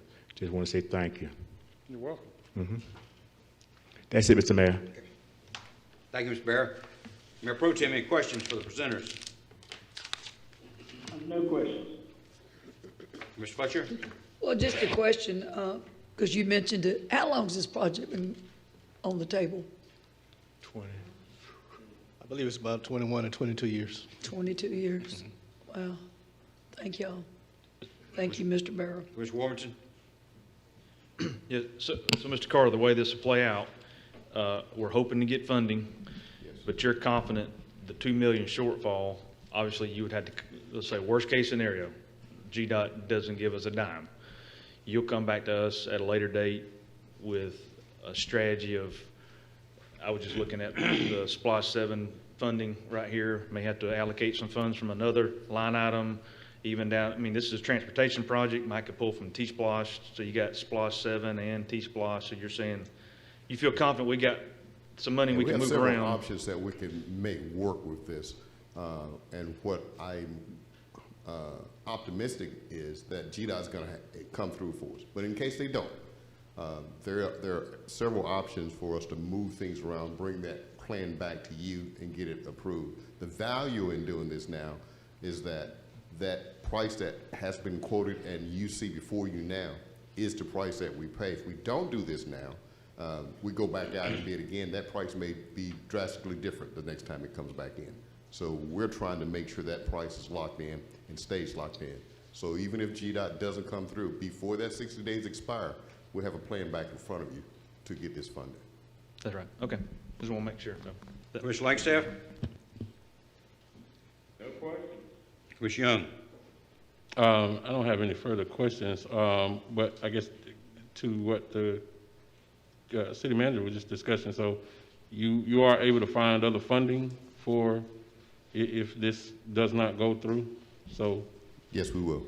Okay, that was an interesting comment because I thought we didn't make plans for things that we don't have funding for. I didn't say we didn't have funding. I said I will bring you a funding plan back to move funds around for the funds we do have. Okay. We can't make new funds, but we can reallocate funds that we have. Okay, all right. That's it, Mr. Mayor. I would just like to say, Ms. Carter, you know, I'm sitting here thinking you go into reserves and you recoup the money as a SPLOST project later on. I mean, there's various machinations for coming up with this money. But now, the one thing, I mean, I'm sure that staff's not going to do, we have a project that's presented. I don't want, you know, this value engineering, oh, well, we cut the second bay out or something like that. But I assume that would be problematic anyway because you got blueprints and if LRA is going to start ordering, so. The project will be constructed as presented. Yeah. And I guess that your prospects of securing funding from GDOT might be compromised if you identified a other source prior to. I would think so. Yes, okay. All right. Good news. Thank you, Ms. Carter. Thank you, Ms. Fields. Ms. Hamilton, any member of the commission would like to offer the resolution? I offer the resolution and ask for its adoption. Is there a second? Second. Motion is second. Any further discussion? Commissioner Howard? No further discussion. Mayor Pro Tem? Nothing further. Mr. Fletcher? Nothing further. Ms. Worthington? A question that's kind of related to this, kind of not. I don't know if other commissioners realize this or not, but the property next door is going up for auction Tuesday. And the property across the street is going up for auction Tuesday. It's public knowledge. I'm not saying that we probably ought to talk about it in executive session, but that may be something we want to just pay attention to and understand because what happens next door and across the street has significant impact on what the city's about to invest in this project. So I just throw that out there as that is happening Tuesday and at the county tax auction. Two pretty significant pieces of property. So I guess that's a comment. That wasn't a question, unless people want to ponder what I just said. But that's it, Mayor. We are in discussion, aren't we? Well, that's in discussion. That's Okay. right. So I'll bring it up as an item of discussion. Yeah. So what is the property on the west side? The Regions Bank. And That's on, no, on Oglethorpe, so the Regions Bank and then the church on the corner. And then the bank on the corner, which was the National Capital something bank. Both of those are on the county's auction for Tuesday. Mr. Langstaff? Nothing further. Ms. Young? Nothing further. So we have a motion and a second. Can we call the roll? Ms. Talbot? Ward 1, Yes. 2, Yes. 3, Yes. 4, Yes. 5, Yes. 6, Yes. Mayor. Mayor votes yes. The next item on the agenda is consideration of the utility board's recommendation to enter into contract with Jim Boyd Construction for sewer separation project in East Albany at a cost of $1,069,232. Ms. Fields? Again, Mr. this Stock, project are you was gonna- bid. Mr. Maples? Go ahead. This project was bid. we received several bids. I think we received 4 bids. Low bidder is Jim Boy Construction of Albany, Georgia, for the estimated expenditure of $1,069,232. Utility Board approved it, and now we're asking for you to do the same. Mr. Maples, any comments? I'll be glad to answer any questions that you have. Ms. Stock, any questions, comments? Okay, thank you. Any questions for any of the presenters? Commissioner Howard? No question. Bruce answered my question today. Mayor Pro Tem? No questions. Mr. Fletcher? No questions. Mr. Warmington? No, just a comment. I mean, this is, I believe, a huge milestone. Everything east of the river will be separated. I just can't go without acknowledging that for the public and even staff. I know you talked about the struggles you had with the railroad, and for this to come to fruition, I think is a great milestone for us as a city. How true. Yep, that's it, Mayor. Commissioner Langstaff? Nothing further. Commissioner Young? No, thank you for your hard work. Thank you. Any member of the commission would like to offer the resolution? I hope the resolution act for its adoption. Motion. Motion is second. Any further discussion? Commissioner Howard? No further discussion. Mayor Pro Tem? Nothing further. Commissioner Fletcher? Another other. Commissioner Warmington? Nothing further. Commissioner Langstaff? Nothing further. Commissioner Young? Nothing further. Charlotte, could we call the question? Ward 1? Yes. 2, Yes. 3, Yes. 4, Yes. 5, Yes. 6, Yes. Mayor. Mayor votes yes. Thank you. The next item on the agenda is consideration of a proposal to authorize staff to submit an application under the 2021 Edward Byrne Memorial Justice Assistance Grant. Chief Percy, could you Good give us? evening. Good. This is our annual 2021 JAG grant application, so subject to your questions. Okay. Any questions for the chief? Ms. Howard? No question for the chief. Mayor Pro Tem? No questions. Mr. Fletcher? No questions. Mr. Warmington? No question. Mr. Langstaff? No question. Mr. Young? No question. Any member of the I hope the commission would like to offer resolution the act for its resolution? adoption. Second. Motion is second. Any discussion? Ms. Howard? No discussion. Mayor Pro Tem? No discussion. Mr. Fletcher? No discussion. Mr. Warmington? No discussion. Mr. Langstaff? No discussion. Ms. Young? No discussion. Ms. Tarver, could we call the question, please? Ward 1? Yes. Ward 2? Yes. Ward 3? Yes. 4, Yes. 5, Yes. 6, Yes. Mayor. Mayor votes yes. Thank you, Chief Percy. Have a Yes, good sir. night. You too.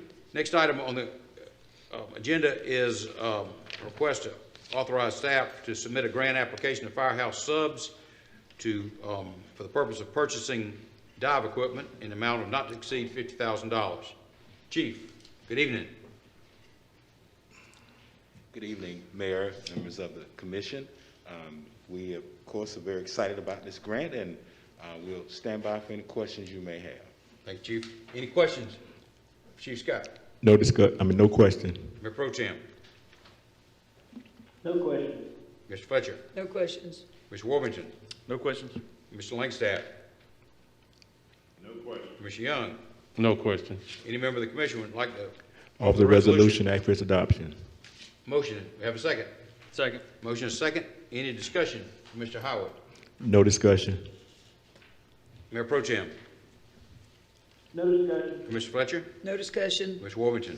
Only discussion is we all need to go to Firehouse Subs and be sure to round up. Round. When you get to the counter, round up, because that's what's paying for this, right, Yes, Chief? sir. Okay. Thank you. Mr. Langstaff? No question. Mr. Young? No questions. We call the question. Ward 1? Yes. Ward 2?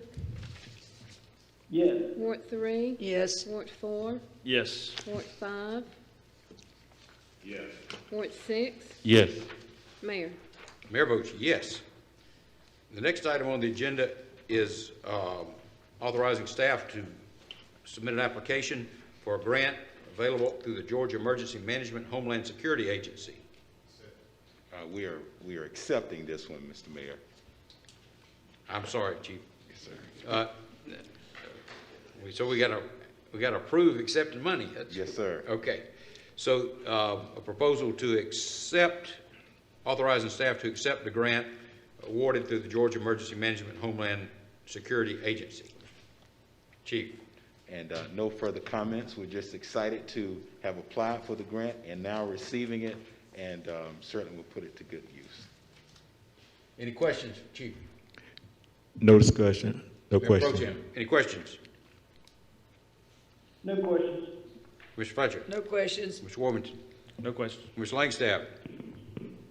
No question. Mr. Young? No questions. Would any commissioner like to offer Offer a the resolution, act for its adoption. Second. Motion is second. Any further discussion? Ms. Howard? No further discussion. Mayor Pro Tem? Nothing further. Mr. Fletcher? Nothing further. Mr. Warmington? Yeah, I guess just a question for Mr. Carter. You sent us an email with a proposal of how to handle these grants in the future. Is that something's gonna be next month? Or is that a policy we gotta vote on, or what do we do with your idea? Actually, it's just a procedure change that we'll make. It is included in a draft policy that we're putting together with our grants office now that will be brought to you guys to approve. And once we get that approval, that would just be the policy as we move forward. Okay, I think that's gonna be a big help, because we're approving to apply, and then we're approving to receive, and even some of these up here tonight are confusing. Some are applying, some are receiving, and I think that was a great idea, Mr. Carter. That's it, Mayor. Mr. Langstaff? Nothing else? Ms. Young? No further. We have a motion and a second, correct, Ms. Howard? Yes. Okay, let's call the question. Ward 1? Yes. Ward 2? Yes. Ward 3? Yes. Ward 4? Yes. Ward 5? Yes. Ward 6? Yes. Mayor? Mayor votes yes. The next item on the agenda is a request to approve an allocation of $400,000 from the Job and Investment Fund to be awarded to Outdoor Network Distribution LLC for upgrades to its distribution center. Mr. Brown? Ms. Dyke? Yes, again, asking to approve the request from the EDC to award $400,000 from the Job Investment Fund, as well as amend the budget $400,000 for the Job Investment Fund. I didn't mention that during the meeting, but we don't budget anything for the Job Investment Fund until you all approve a project, so that will be part of this request as well. And Ms. Dyke is here also if you have any questions. Ms. Dyke, do you want to speak on this item again? Mr. Mayor, I'll be glad to answer any questions, but feel that we Thank did you, a ma'am. good job. Any questions for Mr. Brown? Interrupt and point out, this is not just the distribution center, but their affiliate groups also. If you look in the intergovernmental agreement, it will be for basically any of their properties. I think they have property on Slappy as well as Industrial Boulevard or whatever, some of the other streets. Yes, sir. There's several different properties that are part of this project, and there's 6 or 7 subsidiaries that fall under the Outdoor Network parent group, all of which are registered LLCs in the state of Georgia. Okay. And this agreement is contingent upon getting a signed agreement between PDA and Outdoor Networks where they recognize the money can only be used in a certain way. In talking with PDA's attorney, that document is now being reviewed by Outdoor Networks. Thank you. Any questions for Mr. Howard? Is that, do you have like a time frame when they will be cutting the ribbon or opening up? Right at this time, we've really just been trying to get the site where it's safe for individuals to go out. I would, when they get the opportunity, like to have each of you out to take a look at the development. The goal is we have the commissioner for the Department of Economic Development come into town, and we would like for that to transpire on that day within the next month or so. Okay, thank you. That's it, Mr. Mayor. Mayor Pro Tem? No questions. Mr. Fletcher? Just thank you. Thank you. Mr. Warmington? I just want to say thank you. This is a tremendous project. Lots of things is good about this. A blighted property, vacant property, property taxes, manufacturing jobs. I mean, this just, you can go on and on and on. This is going to be great for Albany and great for South Albany. So thank y'all for your work. Commissioner Langstaff?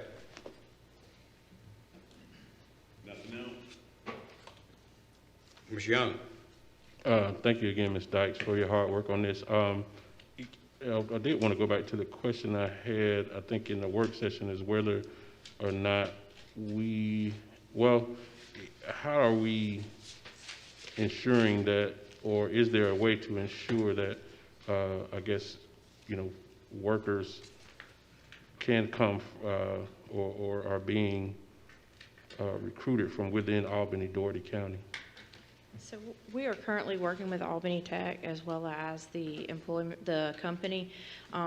Right now, they just want people to come to work. They're like a lot of people. They don't care where they come from as long as they're willing to come to work. And that's not something we can really stipulate legally in the contracts. However, we are advocating and working with our local partners to ensure that we are reaching as many of our local residents as possible.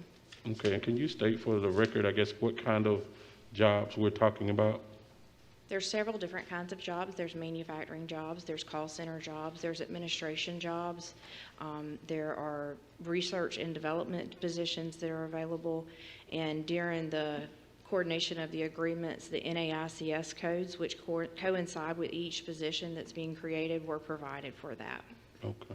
All and right. the salaries associated, which are well over the average salary in our community. Okay, thank you. That's it, Mr. Mayor. Thank you, Ms. Young. Any member of the commission would like to offer the resolution? Offer the resolution, ask for its adoption. Is there a second? Second. Any discussion? Commissioner Howard? Ms. Dyke, can I come out of retirement and apply for a job? I know somebody.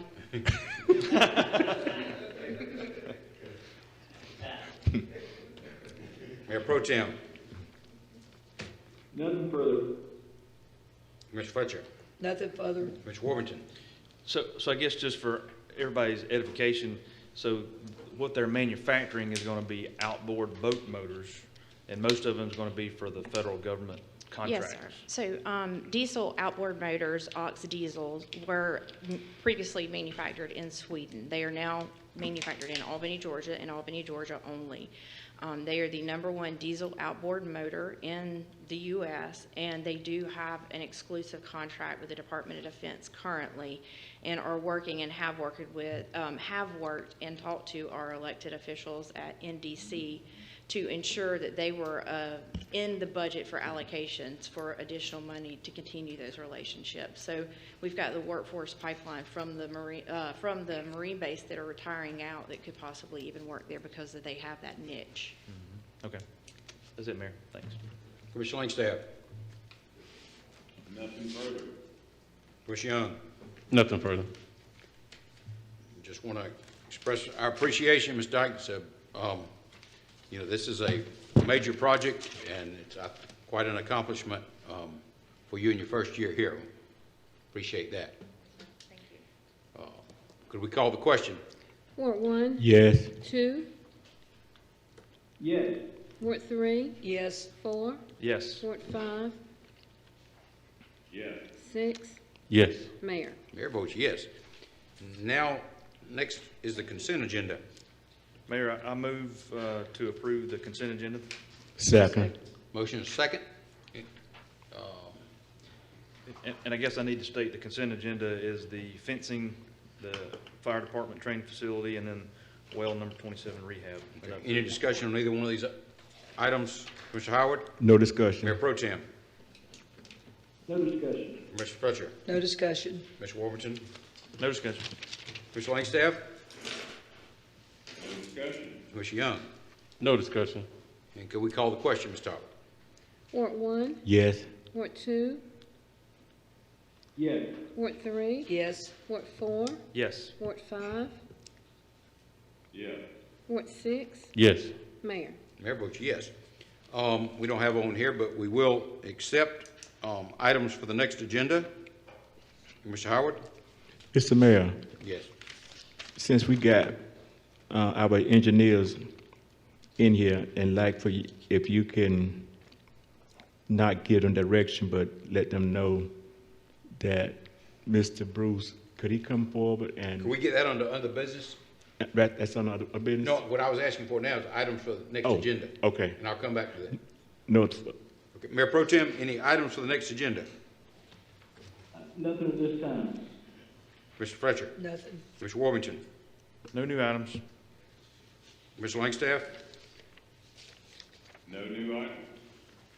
Ms. Young? No new items at this time.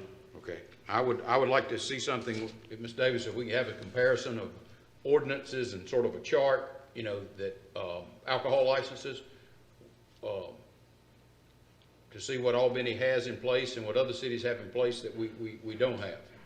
So if we could. I attended Savannah's a while back when I sent out a kind of overview of the. What I'm saying is, let's put it on the agenda and talk about it. Let's get other cities besides. Oh, I'll get up copies of all of it. Savannah, yes, sir. Just, if we could, if you need some help, I guess staff, we can get, the city manager can get somebody, but sort of have a chart and look and see what, ordinances are in place, and we can see how we can improve our ordinance, and we'll also discuss about having a committee if that's what the commission wants to do.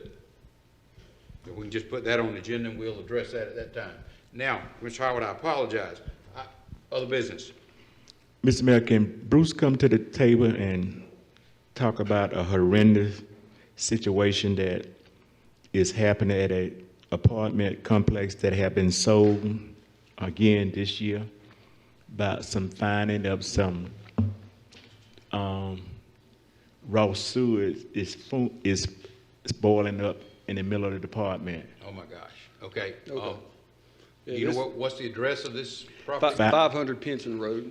500 Pinson Road? Yes, sir. What's the name of the apartment? It was originally Pine Forest Apartments. It's now East Albany 228 or something like that, some number, LLC. It was Yes, purchased, it was a large group, bought out a lot of apartment complexes around town. And it's all in that same group out of Alpharetta. But this development was done back in the 70s. It was probably done back when it was in the county. It's on Pinson Road. At that time, there was not sanitary sewer in that region. It was required, and the developers back in the 70s acknowledged that they were going to have to build a sanitary sewer. They did it, and they signed off on it that the sewer system would be private. The lift station, sanitary lift station would be private. The force main that they installed going to the closest sewer system would be private, and they would maintain it. And that's the way it has been ever since it was originally constructed back in the 70s. And then at some point, there was that mass annexation that took place back in the 70s or 80s. And so this area came into the city limits. But it's still a private sewer. It is still an issue. Approximately a month and a half, Mr. Jeff Hughes was contacted, and he talked to the maintenance person. I don't know exactly what the title was, but they had talked about the fact that the pump was worn out. It was failing. Mr. Hughes went above and beyond and helped them try to figure out what they need to do as far as getting a new pump. A few days ago, we still had sewage was discharging out the top of a manhole or the lift station. Mr. Hughes contacted or was contacted by the apartment management person, and was told at that time that the person that he originally coordinated with about trying to order a new pump and making sure that pump was installed to eliminate any problems he had was no longer employed with the apartment complex. And so today we had Commissioner Howard called me and informed me about the situation, that there was still an issue, and we brought back up the fact that, you know, it's a private system. When at that point it was a spill. It was a spill that was identified to us. So I contacted the EPD and let them go out there, and they said they would contact the apartment complex and notify them that they need to do something to remedy the situation. So, Mr. Mayor, like I said, I got a tip from a resident that been there for the last 8 years, and I did visit this weekend. First, you can't get in there because they got a big pothole in the road. You got to go across between some apartment. And when I end up looking at that remind me of something like an outhouse, because it's just fuming up from the lift station. And the lady did not want to be contacted, but she said this has been going on for almost 2 or 3 years been going on like that. But it was being sold. The numbers that you call, the office manager, they will not give you the new direct the list, but he did pass out letters. I got a letter of the new tenants that is Sun Life or Sunbelt something lifestyle. But the bad part about it, Mr. Mayor and the colleague, is that what you have in there is low, moderate income individuals, both black and white. And it is alarming that the number of mental health patients that is in there. So she was trying to show me the area around. I just got I couldn't take that because it was like you working in a hog factory when you gut the hog, and it just inhumane and unhealthy that something like that can exist in the city, and the property owners probably own property in the Cayman Islands, not concerned about the residents. So I'm glad Bruce did say he contacted EPD and hoping that they will be fine until they have that problem rectified. Yes. The EPD said they would contact me and let me know what their discussion was and follow up with us on it. Okay. And next question, would it give them a certain number of days to rectify the problem, correct it? I'll find out and let you know based on their conversation, but they will follow up with me, and I'll pass it on to everyone and let you know what the discussion was from the EPD with the management. And will you definitely share with the mayor also and the commissioner? Sure. Okay. Yes, sir. Thank you, Mr. Mayor. I just add, yes, Mr. Maple, can you say one more time for our friends on social media and the internet that this is not a problem that the city caused? Yes, sir. This is not a problem that the city caused. The city has been doing everything we can to help this apartment complex out to remedy the situation. Thank you, sir. I just get sensitive when, so many times we get hit. It's like, oh, the city of Albany did this or caused this, and that's not our fault. Thank you, sir. And I think there was an erroneous statement in the media or something that somebody made that said that this was a city sewer, and we wanted to correct that. So I appreciate you bringing that up. Yes, sir. Yes, sir. How many of those contained systems are in the city limits? We think there's anywhere from 5 to 6. That there are, and most of them are apartment complexes. What was the Cross Station, Terra Villa, is contained. It has its own pump station over on Dawson Road. There's a few other ones like that. So I could probably go through and get that information out to you, but I think it's about 5 or 6 that are all self-contained like that. Is Creekside the one that we had a problem with earlier this year? Did they have that same type of system? Creekside. That's way out on Gilliamville. No, That's Gordon. Country Place. Oh, I'm sorry. Yeah, that's in the county. So. I mean, Country Place, tell me where Gordon, Creekside is. Gordon and, I don't know what it's called now, the Old English Road part. That is Creekside Apartments, where the ladies. Formerly Glenwood Apartments. Okay. I think they're all tied to the city system. Okay. Yes, sir. Thank you, Mr. Maples. Is that all, Mr. Howard? That's it. Any other business? Mayor Pro Tem. I was just waiting for my turn. Mr. Maples, I'm sorry, I see you walk away, but ask you one more quick question. Bruce, can you come back? I'm sorry, I was trying to wait my turn. I'm sorry. Go ahead. No, I just was gonna ask, so they actually have their own sewer system, or they just have a lift station that sends it out to the city sewer? Yes, to both of those. The internal sewer system is theirs, it's private. The lift station is theirs, it's private. The force main from the lift station to the city sewer is private. So they do actually get it out to city sewer, so they are a customer of city sewer, but the issue is within the system that they have there, the lift station that they have on their own property. That's correct. Is that right? That's correct. Okay, and I think that was one of the similar issues out of those apartments that Commissioner Young was referring to. I think they have these old lift stations on these properties and they're not being maintained or they're not being upgraded, and that's what's causing a lot of these issues. Okay. Yeah, as I was walking back to Mr. Hughes, I'm trying to still figure out where you're talking about, and that's why I'm kind of confused. But if it's out there where you're talking about, they do have their own. That's why I was corrected by him. He looked at me and said they have their own pump station. So that It sounded like the same situation. So I apologize but I was in a different apartment complex right down the road. But he said that one does have its own private lift station. Yes, sir. that's a good catch on your part. That's all for me. Thank you. Ms. Fletcher? No new business. Ms. Warmington? So, Mr. Maples, you almost walked away, didn't you? Yeah, I keep trying to. I keep trying. So if we've got 6 of these systems that are out there, what are our legal options?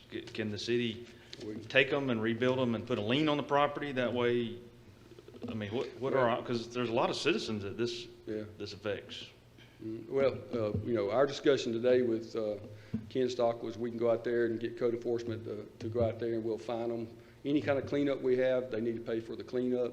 Any kind of testing we have to do to meet any kind of requirements on city right of way, they need to pay for that. But the main thing is we need to do something to force their hand to repair and remedy the situation. So, But through a health and safety emergency, we can't go in and repair the equipment and then put a lien, the same way you would put a lien for the cleanup and everything else, you couldn't put a lien for the repairs? And that would be at y'all's discretion. We don't normally go and do something on private property, but it is something that you can consider. It's just that we don't set a precedent because once we do that, everybody's going to expect us to come repair their out there on Terra Villa, they've had numerous problems out there with their pump station.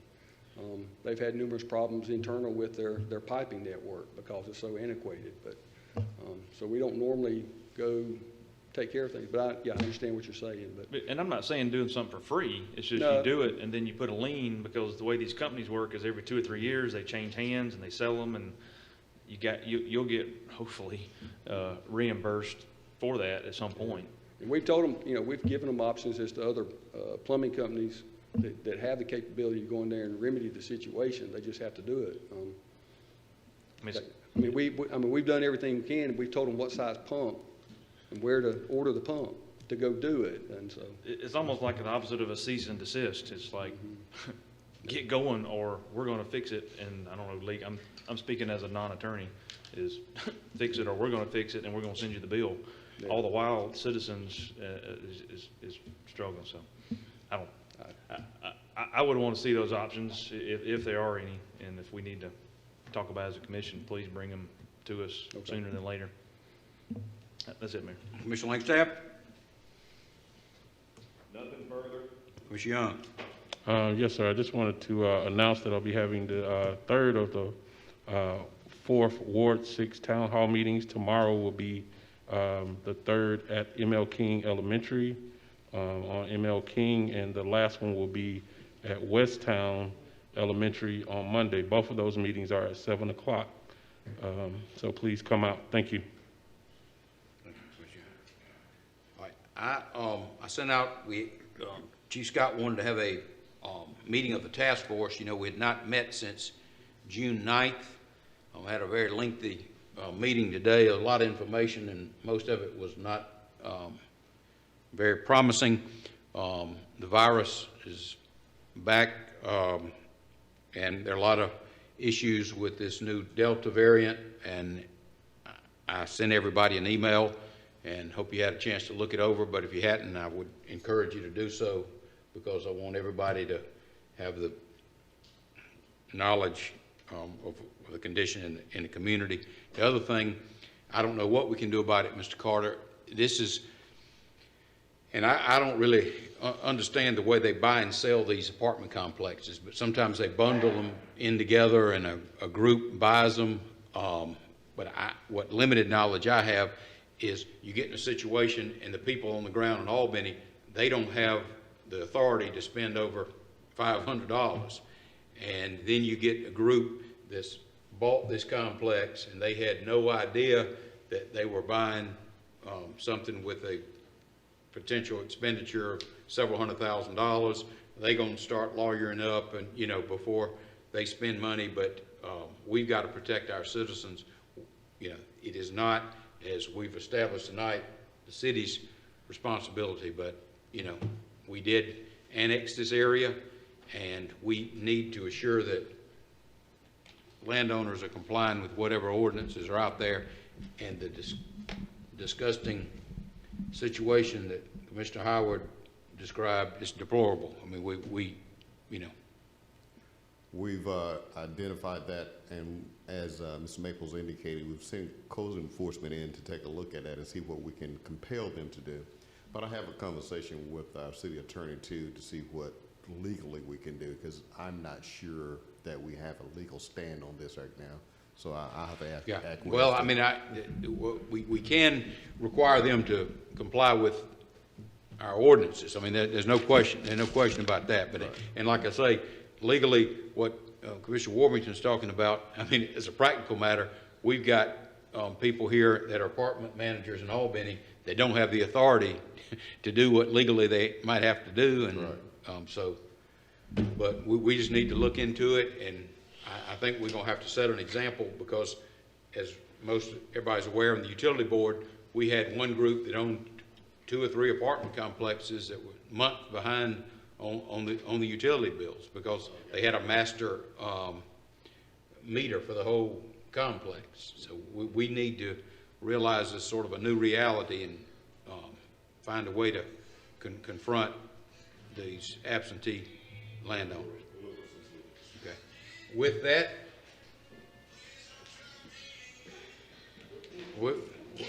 you. Oh, okay, it was. Oh, I thought. Okay. Well, we'll stand adjourned, and everybody can turn their cell phone back on.